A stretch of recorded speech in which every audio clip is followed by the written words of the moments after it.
They live among us, weapons of destruction, wearing false personas. They blend in, phasing no individual, except of course me. So, what are they? Who are they? How are they? I don't know, actually, they never return my calls. They are sentry guns, a being so incredibly skilled in aim and so comforting to any in crisis.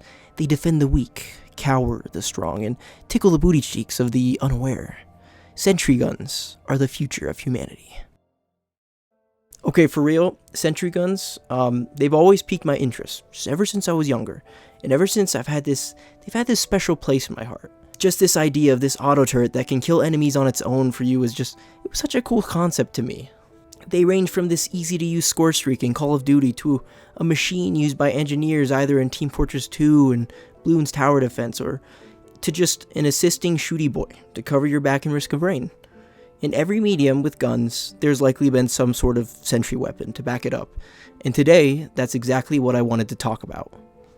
In this video, we will be covering a few varying games and ranking their sentry guns, which includes Call of Duty Black Ops 2, Team Fortress 2, Bloons Tower Defense 6, Halo 4, Risk of Rain 2, Portal 2, Lethal Company, and Helldivers 2. Of course, there are other Call of Duties with sentry weapons like Advanced Warfare, which came close to being mentioned because of its streak customization. And there's like Bloons Tower Defense 5 and the other games in the series having the engineers and their sentries, and Halo 3 of course having its sentry turret. But the games I'll be focusing on are the games that have had a larger impact on me, because there are a lot of games I could bring up with sentry weapons. So yeah, anyway, let's get this shindig started. But first, our verse of the day is Psalm 98:1. "O sing to the Lord a new song, for he has done wonderful things. His right hand and his holy arm have gained the victory for him." When I was reading my Bible the other day, this verse stuck out to me, most notably because of that first line, "Sing to the Lord a new song." What this verse makes me think of is God's grace. No matter what we've done in our past, no matter what sin we've committed or burden we've had laying on us, God has the ability to remove. Of course, once we ask for forgiveness out of a genuine humility, but once we're free from that sin, you have the ability to, sing to the Lord a new song. For me personally, there was always this certain sin I struggled with in my life that, a little while back, he actually began to help me change. Now I get to sing to the Lord that new song, because I get to now experience living free from the clutches of that sin. If you have sin in your life that you're clinging to, give it up to God. Ask for forgiveness, and actually mean it. He is always faithful and just to forgive. If you're listening to this and you're so confused what I'm talking about, like you've never heard this before, I'd like to invite you into the fold and become a child of God today. It's very simple. All it takes is you believing upon Jesus Christ, who God sent down to die and be resurrected for our sins because he loves us all so much that he wants to spend eternity with us. And by sending his son down to die for us, we can now do that. Spend eternity with him. And yeah, it's really a simple thing. All it takes, once again, is believing and then praying to him. I think that's a pretty incredible thing. So many people overcomplicate it nowadays. You can't lose your salvation. You're indefinitely a child of God from there on out. Of course, that doesn't mean you have the freedom to go and sin and do whatever you want. A relationship with God is, a relationship. You can't grow in a relationship if you're not putting in the effort to draw closer. Ways you can draw closer to God include reading your Bible for at least 15 minutes a day, or praying to him throughout the day. Whatever you can do to spend time with him always further strengthens your walk with him. So yeah, I encourage you guys to take those steps today in what I've listed, and hopefully I see you in heaven one day. Now let's get on to the video. Call of Duty Black Ops 2 is where the sentry gun and I first met. This was my boy. My favorite thing to do was place him on a higher up level on standoff so he had a good view of everything. This building in particular was my favorite. Score streaks in general in this game were awesome, and that brings me to a couple of other streaks that were kind of sentry in nature, those being the AGR and the escort drone. Escort drone was piloted by someone, but these three, as my score streaks, were always my favorite to run. You could even, earn more of them if you didn't die, which absolutely boggled my mind as a youngin'. Having all these streaks you could call in at the same time, and you could call in more. It was so surreal, and I loved it. Those were the good old days, So here I have a tier list. and I assume everyone knows how tier lists work. So for Call of Duty Black Ops 2, the Sentry gun, just for my nostalgia, it's gotta be best of the best for me. Team Fortress 2 will be more of a quick one because I haven't played it as much as some of the other games, but the Sentry in this is pretty dope because it can be upgraded multiple times just as long as you have enough supplies. I never did run Engineer that often just because I'm more of a running gun kind of guy, but it is pretty fun just because of course Sentry. But this Sentry will go in the You Impress Me tier. Bloons TD6 is another where to use sentries you need an engineer. To be fair, this is a different kind of use because it's a tower defense game, but I think they're still just as cool. At a lower tier, they're still somewhat effective, but you can upgrade these things a solid amount until they're like these mini super monkeys. And then you can ultimately upgrade the engineer to become the master builder, and then he has these even more powerful sentry guns. It's pretty cool. But overall, they're definitely not the go-to for most, I assume, in this game, but they are decently effective at smacking balloons from what I've used. Honestly, compared to every other sentry on this list, because of its upgrade potential, it might just be the best of the best. So yeah, that's where I'm going to put it, at the very top of best of the best.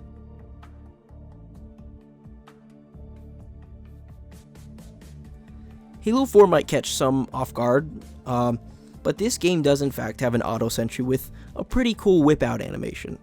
I will be focusing on the campaign sentry just because it's a little less useful in multiplayer, and I know there are auto turrets in the Dominion mode as well in multiplayer, which they do look sick, but unfortunately I haven't spent enough time with them, so I can't really say anything on those. In the campaign though, I've found the auto sentry to be very useful on those Forerunner focused levels, or I mean any level for that matter on Legendary. Any level they show up in. It can either be used to put some damage into your enemies or simply be used as a distraction. Either way, it's got a good use, and it's my main armor ability in Halo 4. I think the design as well is pretty sleek and I really like it. And so it goes in You Do Your Job. I would put it higher, but I just don't think I can bring myself to do it. Just because, you know, the damage output isn't great, but it does have its uses.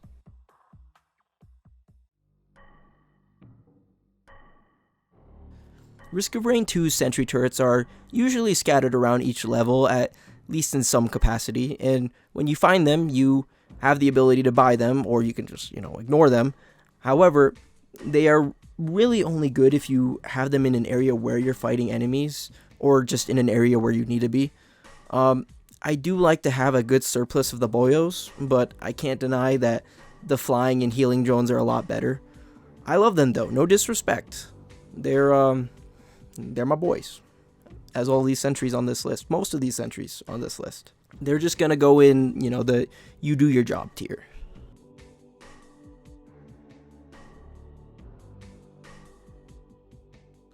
Now, Portal 2 I included because anyone watching this video would be up in arms if I didn't. They are what most think of when you say auto turret.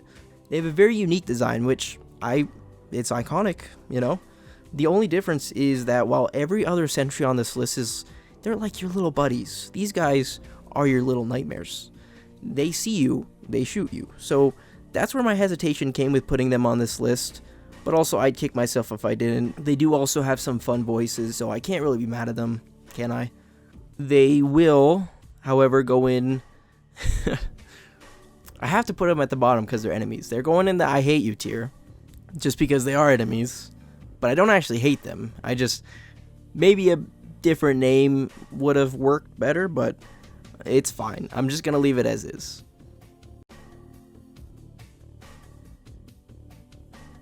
And while we're on the topic of enemy sentry turrets, I suppose, let's discuss Lethal Company. The only upside is that when it kills one of your friends, it's kind of funny.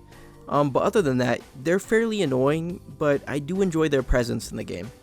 Still, I can't deny that they are at the bottom, considering they don't have the iconic portal designs to back them up, so they're going to go on the I hate you tier right below the portal turrets. However, once again, I don't hate them. And finally, we've arrived at Helldivers 2, which has a good variety of things to call in to assist you, and of course, one of those things is an auto Gatling gun. There's a couple of types, but they essentially do the same thing, just one's a little more powerful than the other, I believe. The one major downside is they can and most likely will kill you if you're standing in their line of fire. And for that, I mean, come on. I've got to put it in you suck. I love them, but, you know, they have their downsides. There is also a mortar sentry.